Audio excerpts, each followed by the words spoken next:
আমার কাছে মনে হয় প্রতিটা মানুষেরই উচিত সত্য ব্যস্ততার মধ্যে নিজের জন্য একটু টাইম বের করার। তো আমিও তার ব্যতিক্রম না। সো হে এভরিওয়ান, আসসালামু আলাইকুম, দিস ইজ মি তারা, welcome to my new another video.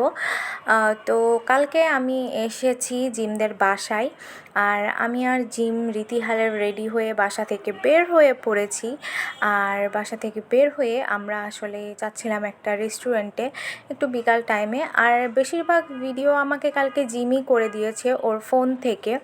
তো ও আমাকে বাসা থেকে নামার সময় একটা চকলেট দিয়েছিল। চকলেটটা বেশ মজা, খেতে খেতেই আমরা আসলে যাচ্ছিলাম।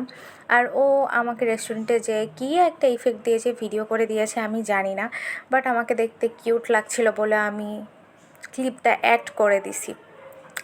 সো যাই হোক, আমি ওর বাসায় আসলে অবশ্যই আমরা একটু ঘোরাঘুরি করি, এতে মন মাইন্ড ফ্রেশ থাকে, দুজনের ভালোই লাগে। তো আমরা কালকে গিয়েছিলাম হচ্ছে টাইটানিক নাভাল ফুডসে। এখানে অনেক টাইপের স্ন্যাক্স ছিল। তো তার মধ্যে আমি অর্ডার করছিলাম হচ্ছে কলিজার সিঙ্গারা, যেটা অনেক মজাই ছিল।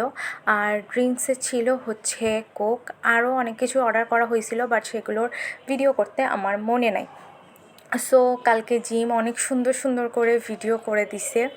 তো তার জন্য আসলে আমার ভিডিওর জন্য অত বেশি ইফেক্ট পড়ে নাই বা অত ব্যস্ততা যায় নাই, ওই আমাকে অনেক বেশি হেল্প করছে। তো দেন হচ্ছে আমি ওর কাছ থেকে ফোনটা নিয়ে আমার নিজের একটু ভিডিও করছিলাম। তারপরে ওখান থেকে বের হইতে সন্ধ্যা লেগে গেছে, অ্যান্ড আমরা দুজনেই ভাবছিলাম যে এবার একটু চা খাওয়া যাক।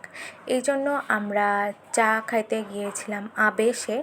আর ঢাকা শহরে প্রথমে এসে আমি প্রথম এখানকার চাই খাই, আর এই চাটা কিন্তু বেশ মজা অ্যান্ড বেশ রিল্যাক্স ফিল হয়। তো তারপরে আর কি দুইজন রিক্সা নিলাম, রিক্সা নিয়ে সুন্দর রাতের আকাশ দেখতে দেখতে অ্যান্ড গল্প করতে করতে বাসার দিকে চলে আসলাম। সো এই ছিল আজকের ভিডিও, আশা করি ভিডিওটা আপনাদের সকলের ভালো লাগছে।